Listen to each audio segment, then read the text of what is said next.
성경 봉독하는 시간입니다. 함께 보실 말씀은 마태복음 9장 14절에서 17절의 말씀입니다. 마태복음 9장 14절에서 17절 말씀입니다. 한 절씩 교독하시고 마지막 절 합독하도록 하겠습니다. 14절입니다.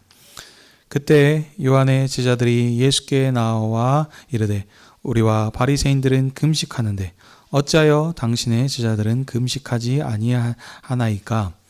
예수께서 그들에게 이르시되 어느 집 손님의 신랑과 함께 있을 동안에 슬퍼할 수 있느냐? 그러나 신랑을 빼앗길 날에 이르리니 그때는 금식할 것이니 생배 조각을 낡은 옷에 붙이는 자가 없나니 이는 기운 것이 그 옷을 당기어 헤어짐이 더하게 됨이요 새 포도주를 낡은 가죽 부대에 넣지 아니하니 그렇게 하면 부대가 터져 포도주가 쏟아지고 부대에 버리게 됨이니라. 새 포도주는 새 부대에 넣어 둘야 보존되느니라. 아멘. 자리에 앉으십시오.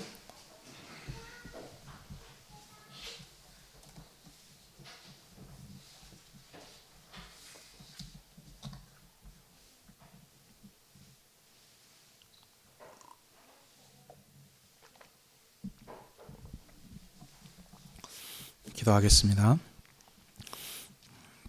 하나님 아버지, 오늘도 주의 백성들을 하나님 앞으로 부르셔서 진리의 말씀을 듣게 하시니 감사드립니다. 주의 성령님께서 말씀 전한 자의 입술을 주장하시사 진리의 말씀을 선포케 하시고 청중들에게는 말씀을 사모하는 좋은 믿음의 밭을 허락하여 주시옵소서. 그래서 뿌려진 말씀이 우리 마음 가운데 자라나서 주를 위해 사는 열매로 삶 가운데 드러나게 해 주시옵소서. 예수님의 이름으로 기도하옵나이다. 아멘.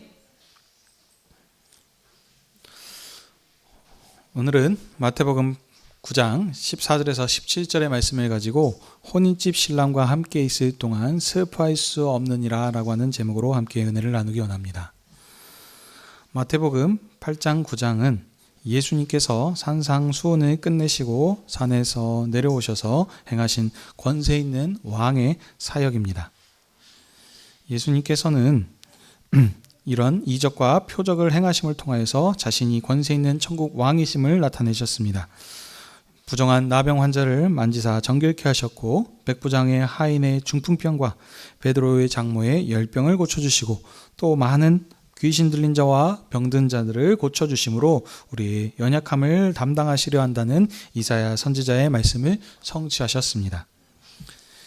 예수님께서는 자신을 따르려는 서기관과 아버지의 장례를 치르기 청하는 제자를 통하여서 자신을 따르는 제자도에 대해서 말씀하십니다. 천국 왕이신 예수님께서 가시는 길은 왕의 대로가 아니라 머리 둘 곳이 없는 인자의 길, 곧 고난의 길입니다. 예수님이 행하신 이적들을 보고 많은 무리들이 몰려와 자신을 에워싸자 이제 예수님께서는 이 믿음의 권세를 확장시키기 위하여서 제자들과 함께 배에 올라 건너편으로 향하셨습니다. 그러나 큰 물결이 일자 제자들이 두려워하며 살려달라 하였고 예수님께서는 제자들의 믿음이 적다 책망하시며 바다를 꾸짖어 잠잠케 하셨습니다. 예수님께서는 건너편인 이방 땅 가라다 지방에 가셔서 귀신 들린 자를 해방시켜 주셨지만 많은 돼지들이 죽자 가다라 사람들은 예수님께 떠나달라 하면서 예수님을 배척하였습니다. 참으로 인자이신 예수님께서는 머리 둘 곳이 없으신 인자이십니다. 이에 예수님께서는 다시 배를 타고 본거지였던 가버나움으로 돌아오십니다. 사람들이 예수님께 중풍병자를 보고 나오자 예수님께서는 그 사람의 죄를 사해 주심으로 그를 고치심으로 자신이 죄 사하는 권세가 있으신 분이심을 증거하셨습니다. 죄 사하시는 권세 있으신 예수님께서는 이번에는 세리 마태를 부르셨고 그 집에서 죄인들과 함께 식사를 하셨습니다. 이를 보고 바리새인들이 예수님을 비난하자 예수님께서는 그들을 책망하시면서 자신은 의인이 아니라 죄인을 부르러 오신 분이심으로 이렇게 말씀하십니다. 중풍병자의 죄를 사해 주시고 그를 고쳐 주신 이 죄 사하시는 권세가 있으신 주님께서는 죄인을 부르러 오신 분이십니다. 그래서 그들의 죄를 사하여 주시고 그들과 함께 앉아서 주님의 상에서 먹고 마실 수 있도록 이렇게 복을 주신 분이십니다. 자, 이런 흐름에서 이제 오늘 본문인 9장 14절에서 17절은 세례 요한의 제자들이 예수님께 나와 왜 예수님의 제자들은 금식하지 않느냐라는 질문으로 시작을 합니다. 이에 예수님께서는 자신을 혼인집 신랑으로 말씀하시며 그렇기 때문에 금식하지 않는다라고 하셨고, 그러고 이어서 두 가지 비유로서 더 자세히 설명하시는 내용입니다. 자, 이제 이런 흐름에서 오늘 본문을 자세히 보도록 하겠습니다. 자, 14절 보시면 그때라고 시작을 하고 있습니다. 여기 이 그때는 어떤 때이냐면 바로 위의 본문과 연결이 되죠. 예수님께서 세리 마태를 부르셨고 그의 집에서 세리와 죄인들과 함께 식사를 하셨던 그때를 얘기합니다. 예수님께서는 방금 이전에 지금 그 상황에서 바리새인들이 비난을 하니까 자신은 죄인을 부르러 오신 분으로 이렇게 말씀하셨던 이 지금 그때인 것입니다. 그러니까 아직 식사를 하고 있는 이런 지금 상황 가운데 이번에는 지금 누구입니까? 세례 요한의 제자들이 예수님께 나와 우리와 바리새인들은 금식하는데 왜 당신과 제자들은 금식하지 않느냐라고 묻습니다. 여기 이 요한은 그 세례 요한입니다. 세례 요한, 그 예수님의 제자 요한이 아니고 세례 요한을 뜻합니다. 이 세례 요한을 따르는 회개하라 천국을 전파했던 이 세례 요한의 말을 듣고 많은 사람들이 돌아왔는데 이를 따르는 그 제자들이 지금 예수님께 나와 이런 질문을 하고 있는 것입니다. 그러니까 지금 이 상황을 제가 조금 더 상황을 살려서 좀 말씀하시면은 예수님께서 지금 마태의 집에서 식사 교제를 하면서 즐겁게 같이 대화하고 담소를 나누고 있는 이런 상황인데 이 지금 세례 요한의 제자들이 예수님께 이번에 나와 초를 치듯이 왜 금식하지 않으십니까? 라고 이렇게 지금 질문을 한 것입니다.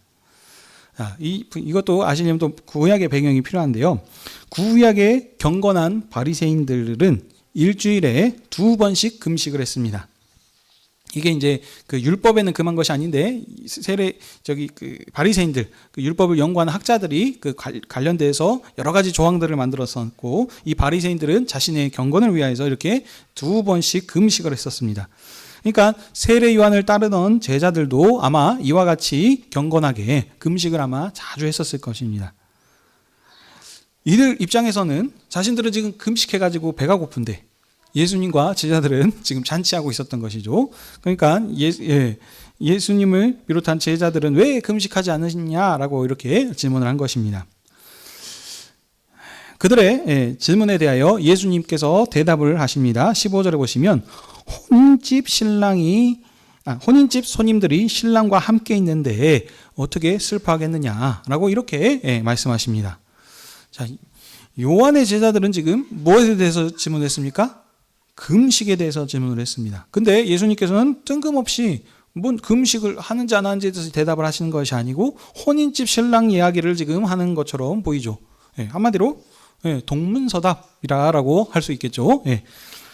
자, 그러면 예수님께서 괜히 이런 소리를 하실 것은 아닐 테고 뜻이 있으실 겁니다. 그렇기 위해서는 예수님이 하신 말씀을 알기 위해서는 또 구약의 배경을 알아야 합니다. 하나님께서 이스라엘을 언약 백성으로 이렇게 삼으시죠. 그래서 언약을 체결하셨습니다. 근데 이 하나님과 이스라엘과의 관계를 구약에서는 다양하게 묘사를 합니다. 주로 얘기하는 부분들을 좀 몇 가지 설명해 드리면 왕과 백성, 신하로 이렇게 설명을 하고요. 부모와 자녀 간의 관계, 부자 관계, 또 부부 관계로 이렇게 설명을 합니다. 자, 이 중에서 근데 지금 보시게 되면 여기는 부부 관계로 이렇게 지금 설명을 하는 것을 알 수 있겠죠. 그러니까 부부 관계로서 다시 하나님과 이스라엘과의 관계를 설명하자면 하나님께서 이스라엘과 결혼하신 것입니다. 그러면 하나님이 신랑이 되시고 이스라엘은 신부가 되는 것이죠. 그런데 이 부부 혼인을 맺으면 어떻습니까? 앞으로 평생 이 사람을 위해서, 내 남편을 위해서, 아내를 위해서 살겠습니다 라는 이런 언약이 맺어지는 것이 아니겠습니까? 자, 그런데 이 이스라엘이 어떻게 했습니까?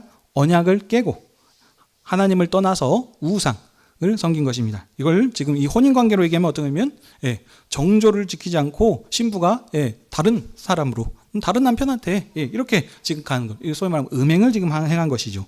그래서 하나님께서는 이 음행한 이스라엘을 바벨론의 포로로 버리십니다. 이건 결혼관계로 따지면 이혼한 것이라고 이렇게 보면 되겠죠. 자, 이런 지금 관계를 잘 표현하고 있는 것이 바로 호세아서입니다. 호세아서는 하나님께서 호세아 선지자에게 음란한 여자 고멜을 아내로 맞이하게 하십니다. 음란한 아내 고멜은 남편을 떠나서 다른 남자들과 관계를 맺는 음행을 행합니다.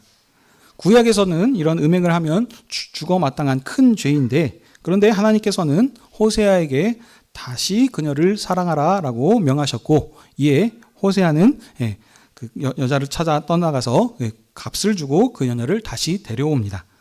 자, 이런 것을 말하는 것이 이 호세아서의 배경인데, 하나님께서 호세아서를 통해서 말씀하고자 하는 것은 하나님을 떠나 우상을 섬긴 이스라엘이 마치 지금 이런 관계인 것입니다. 그래서 근데 그냥 단순하게 얘기하는 것이 아니고 지금 다시 지금 데려오라라고 하지 않았습니까? 이 이스라엘을 돌아올게 할 것과 회복하게 하실 것을 말씀하는 내용이 호세아서입니다. 자, 이런 배경 가운데 지금 오늘 지금 우리 지금 보고 있는 마태복음에서 예수님이 얘기하신 부분과 관계 있는 그 내용을 제가 좀 봉독해 드리도록 하겠습니다. 호세아서 2장 16절에서 20절의 말씀입니다. 제가 봉독해 드리도록 하겠습니다.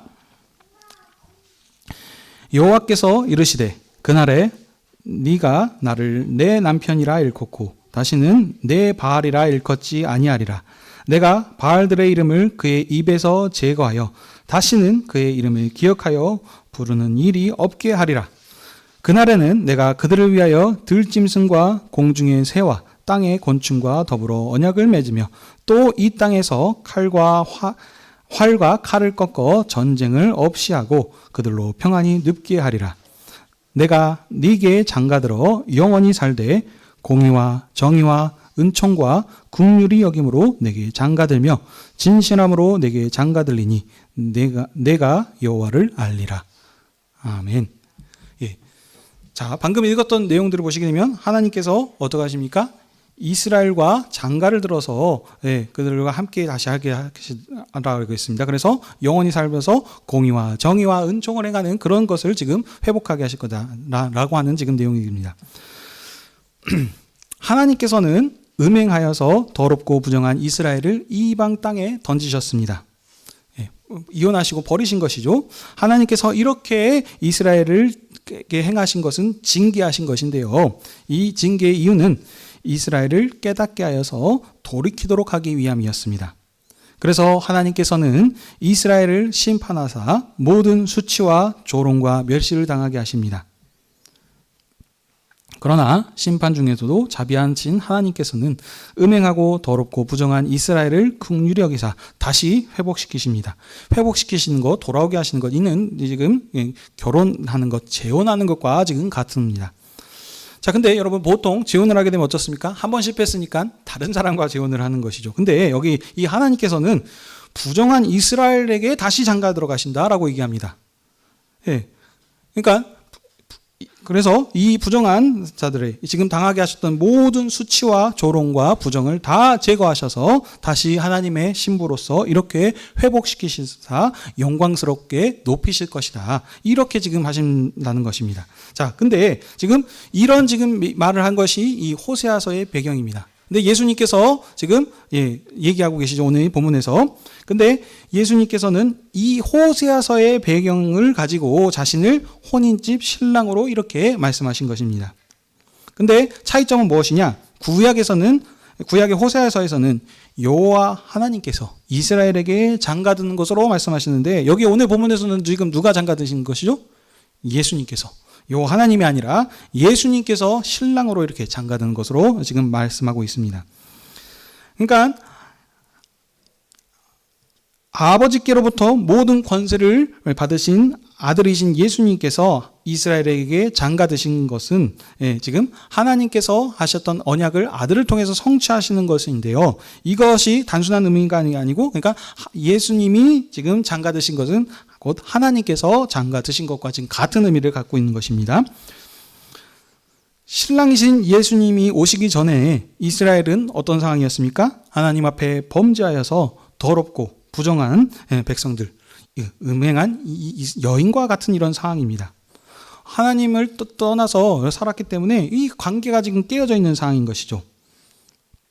근데 하나님께서 자비를 베풀어 주셔서 지금 하셨지만 지금 예루살렘 성전을 지금 다시 지어져 있는 상황입니다. 하지만 지금 여전히 지금 그들은 이방 로마의 압제 아래 있는 상황입니다.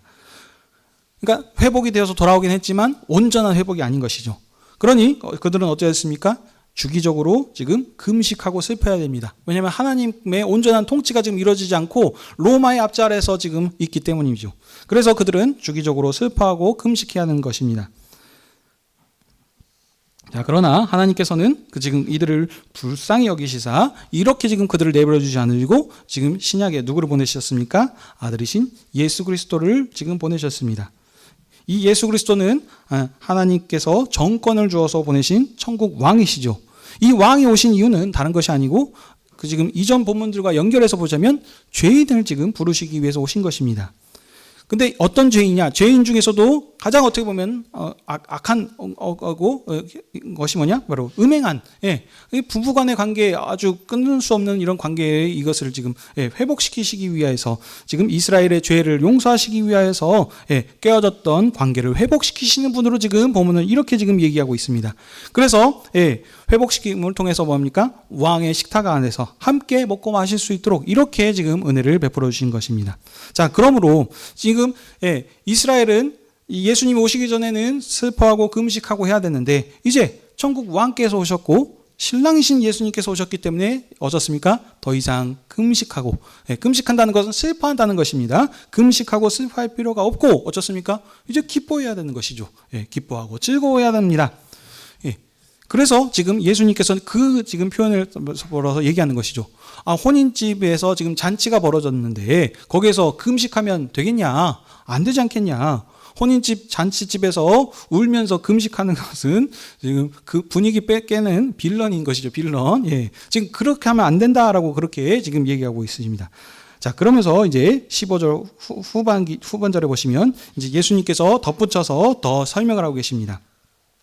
신랑이 빼앗길 날이 온다라고 지금 얘기합니다.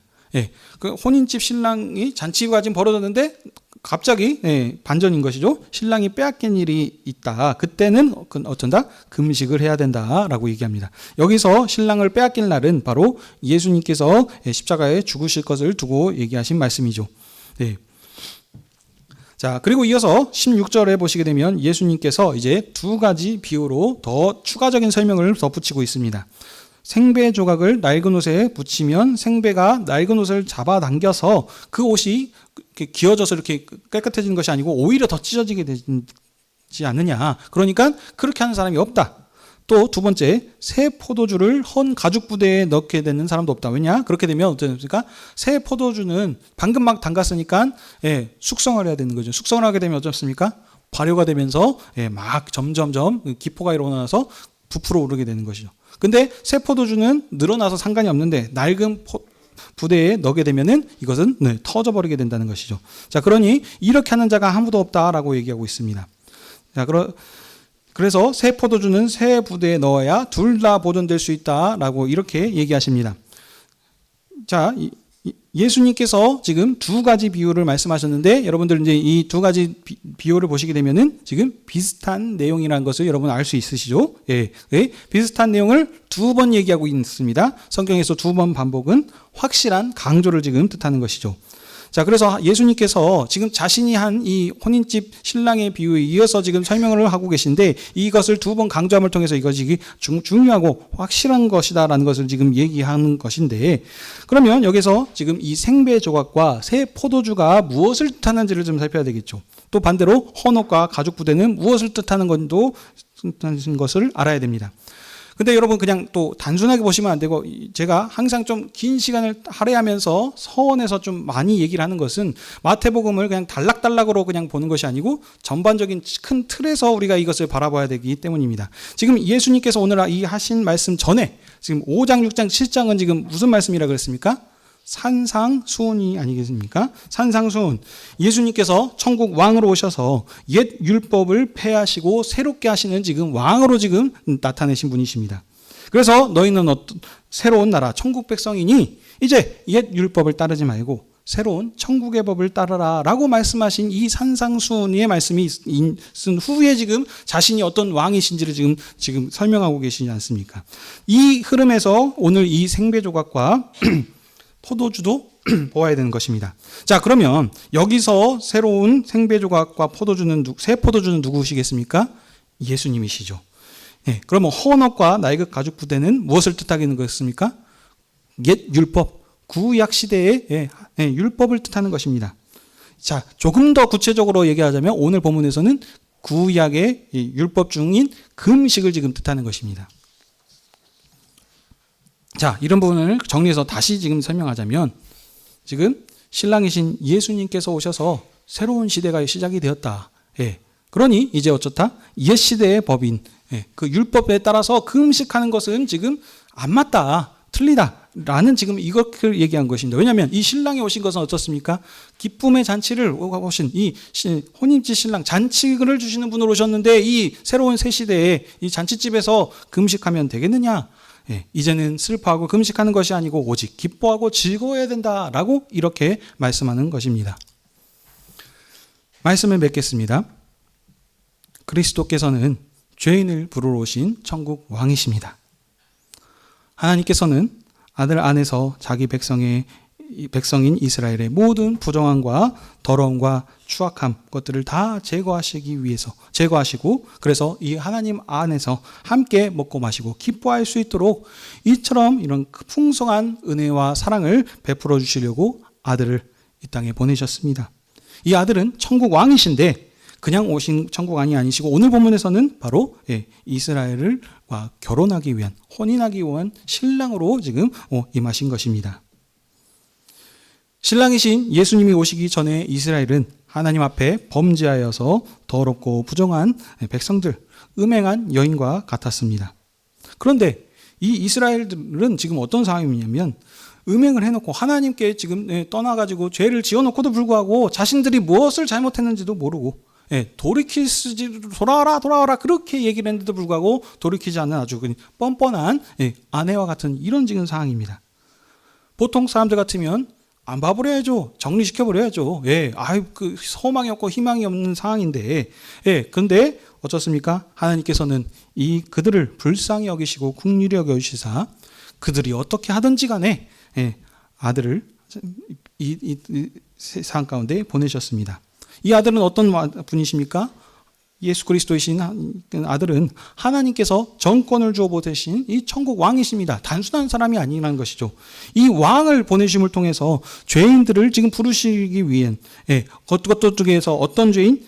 음행한 죄인이라는 것이죠. 이스라엘의 죄를 용서하시고 다시 혼인함을 통해 가지고 깨어졌던 관계를 회복시키시는 분으로 이렇게 지금 성경에서는 얘기하고 있습니다. 왜 그것을 하기 위해서 하셨겠습니까? 바로 왕의 식탁 자리에 앉아서 함께 먹고 마시고 즐거워할 수 있도록 이렇게 은혜를 베풀어 주신 것입니다.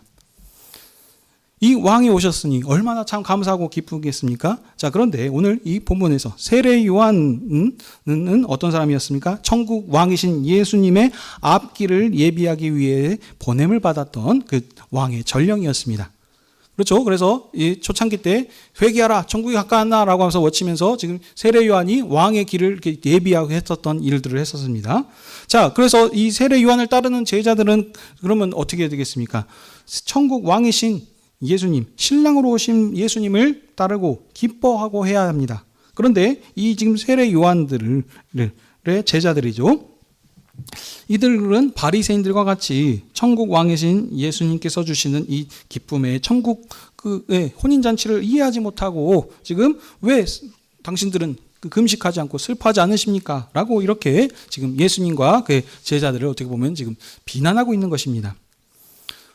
조금 더 설명하자면 우리는 지금 구약의 율법을 따라서 일주일에 2번씩 금식하면서 경건하게 삶을 지금 살아가고 있는데 왜 당신들은 이런 지금 경건을 삶을 살지 않느냐라고 하면서 자신들의 지금 의를 지금 자랑한 것입니다. 나는 이렇게 기도도 하고 여러 번 하나님께 말씀대로 행하면서 이 일들을 다 행하고 있고 금식하면서 하나님 나라를 위해서 이렇게 지금 살고 있는데 근데 당신들은 왜 그렇게 하지 않느냐라고 어떻게 보면은 지금 이렇게 한 것이죠. 그러나 여러분 지금 이런 것들을 지금 기도를 많이 해야 되고 서서 어디 앉아가서 시간을 정해놓고 하루에 3번씩 기도하는 것들 또 금식을 하는 것들 이런 것들은 지금 다 어떤 것입니까? 모세의 율법, 구약의 율법을 따라서 지금 주신 것이라는 거죠. 율법이 정한 이스라엘의 의로움인 것이고 이것을 행해야 이스라엘은 의로운 나라 하나님 나라 백성으로 구약 백성으로서 인정을 받는 것입니다. 이것은 옛 시대의 경건의 척도라는 것이죠. 그러나 지금 어떻습니까? 천국 왕이신 예수님께서는 옛세계 구약의 율법을 폐하시고 새로운 지금 하나님 나라를 세우신 분으로 오시지 않았습니까? 근데 왜 옛세계의 율법을 기준해 가지고 지금 얘기하느냐라는 것이죠.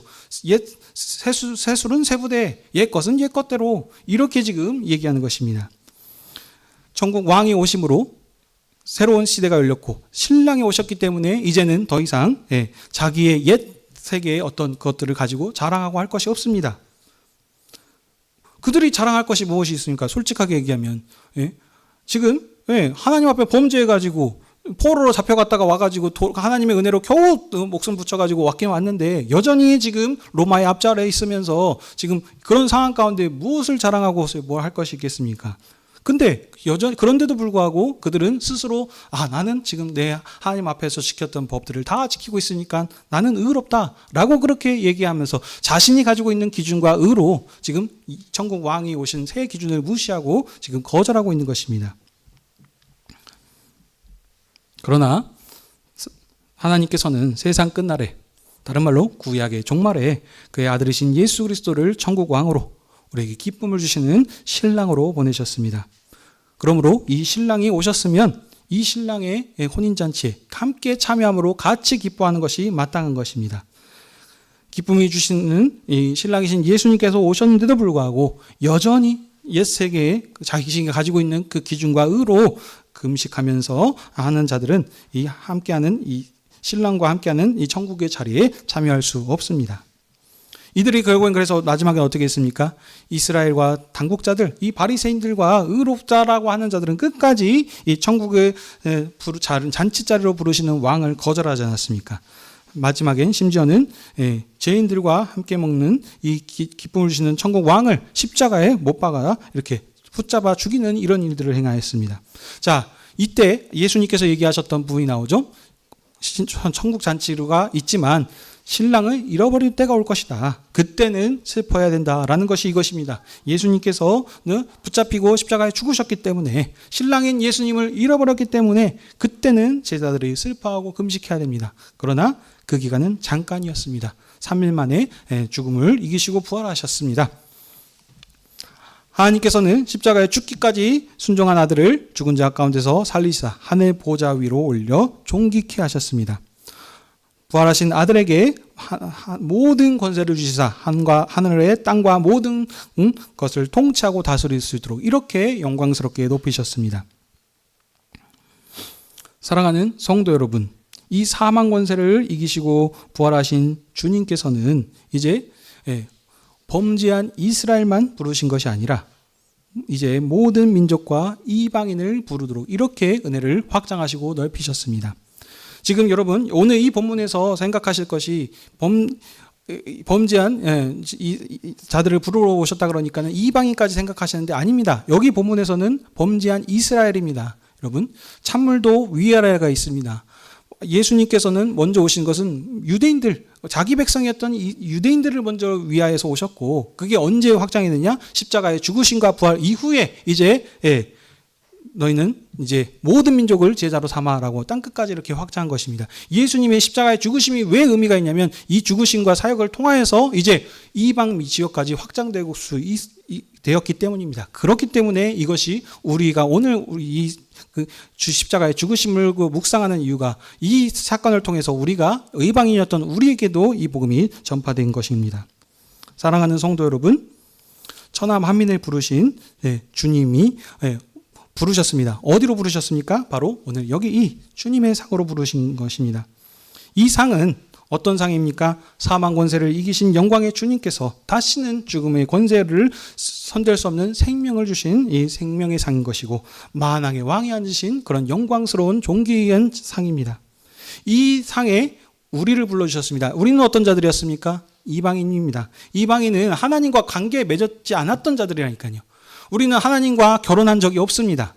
결혼하지 않았던, 하나님과 원수된 자로서 하나님 앞에서, 그러니까 하나님을 떠나서 산 것은 지금 오늘 이 본문 가운데서 얘기하면 음행한 자들인 것이요, 하나님과 원수된 자들이었던 이렇게 참 죄인들을 하나님께서 그리스도 예수 안에서 십자가 사건을 통하여서 우리를 하나님 나라 백성으로 자녀로 삼아주셔서 이 왕의 상의 자리에서 앉아서 먹을 수 있도록 이렇게 은혜를 베풀어 주셨습니다. 그러니 얼마만큼 감사합니까?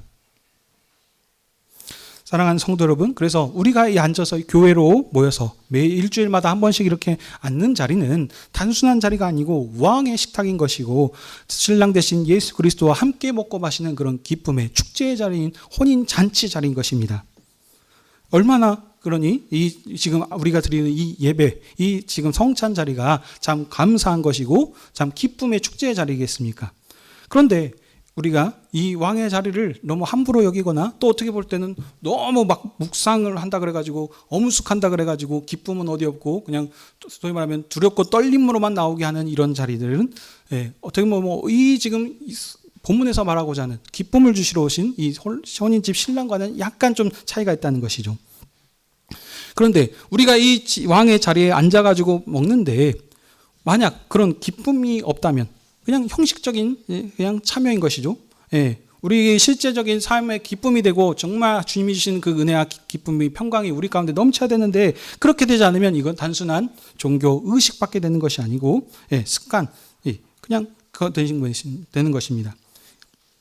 그러므로 사랑하는 성도 여러분, 우리가 오늘 다시 한번 이 주님의 상에 앉을 때에 이 상이 어떤 자리인지, 그냥 단순한 것이 아니고 정말 신랑이고 우리는 그분의 신부란 사실입니다. 그러면 사랑하는 연인 관계에서는 눈빛만 봐도 그냥 그저 바라만 보고 함께만 있어도, 그냥 멀리 떨어져 있어도 그 사람만 생각하면 기쁘고 즐겁고 미소가 지어지는 것이 그런 사랑하는 관계가 아니겠습니까? 우리가 그런 사랑들이 있어야 됩니다. 왜냐하면 우리가 주님께 한량없는 그런 사랑을 받은 자들이 아니겠습니까?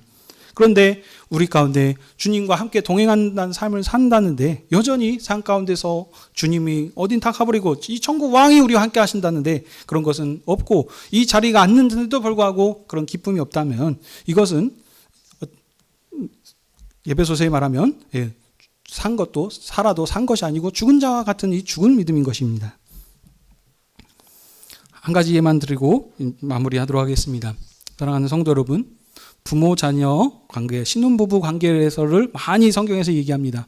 자녀를 키울 때 사랑하는 자녀, 아내와 결혼함, 혼인함을 통해서 우리 큰 기쁨이 있습니다. 그렇지만 여러분, 그 자녀를 키울 때 기쁨과 또 사랑하는 사람과 함께 삶을 통해 가지고 기쁨만 있습니까? 아닙니다.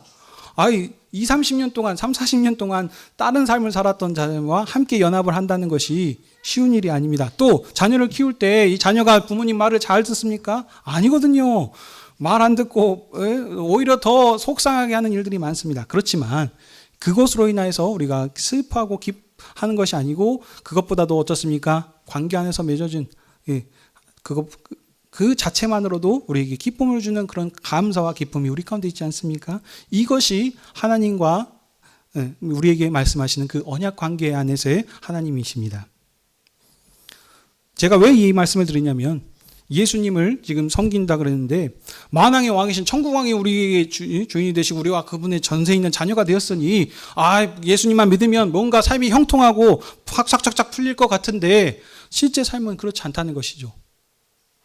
뭔가 더 잘 되고 해야 되는데 오히려 더 장애도 많고 그렇습니다. 왜 그러냐면 그전에는 세상 사람들과 어울려 사는데 아무런 문제가 없는데 이제 예수 그리스도를 믿음을 통해 가서 세상과 구별된 삶을 살기 시작하거든요. 제사를 드렸는데 아무런 꺼리낌 없이 제사도 드렸는데 이제는 그 제사하는데 빠져야 되고, 이것만으로도 핍박이 있을 것이고, 또 시간을 내어서 하나님께 찾아뵈고 뭔가 한다는 이거 자체만으로도 큰 어려움들이 있습니다. 오히려 고난이 더 많다니까요.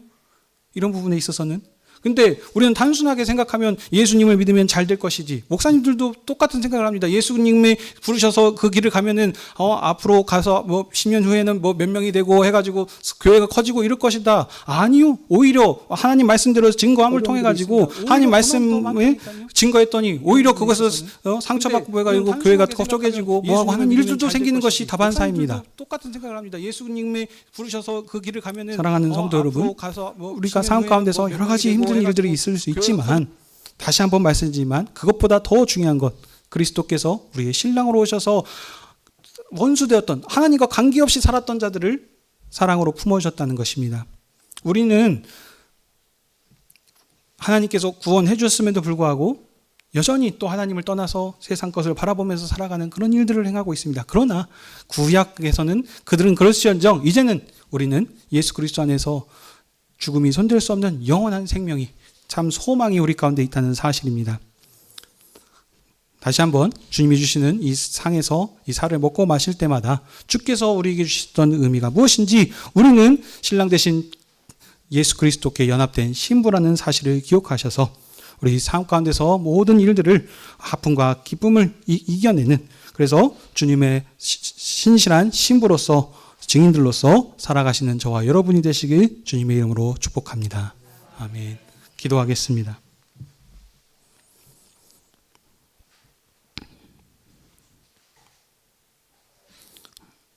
하나님 아버지, 오늘도 저희를 교회로 모이게 하셔서 주님의 음성을 듣게 하시고 우리를 향하신 주님의 사랑과 뜻을 알게 해주니 감사드립니다. 예수 그리스도가 아니면 우리는 하나님을 떠나서 살았던 이방인으로서 하나님과 관계없었던 자들로 정말 죽을 수밖에 없었던 죄인이며 원수된 자들이었습니다. 그러나 우리 예수 그리스도의 십자가 죽으심과 부활하심을 통하여 이제 모든 민족을, 천하 만민을 주님께 부르시는 그런 은혜의 역사를 시작하셨고, 그 역사의 흐름에 따라 우리를 찾아와 주셔서 우리를 하나님 나라 자녀, 백성 삼아주시니 너무나도 감사드립니다. 그리스도 예수께서 우리의 신랑 되시었고 우리를 신부로서 그런 새로운 언약 관계로 우리를 삼아주셨사오니 신랑 되신 예수 그리스도를 온전히 바라보게 하여 주시옵소서. 삶 가운데서 여러 것들이 있을지라도 우리 그리스도께서 천국 왕이시라는 사실을 기억하게 하셔서 오직 주님만 바라보며 믿음으로써 모든 것을 이기며 나아가는 신실한 그리스도의 신부들로 사는 저희들 되게 해 주시옵소서. 감사하며 우리 주 예수 그리스도의 이름으로 기도하옵나이다. 아멘.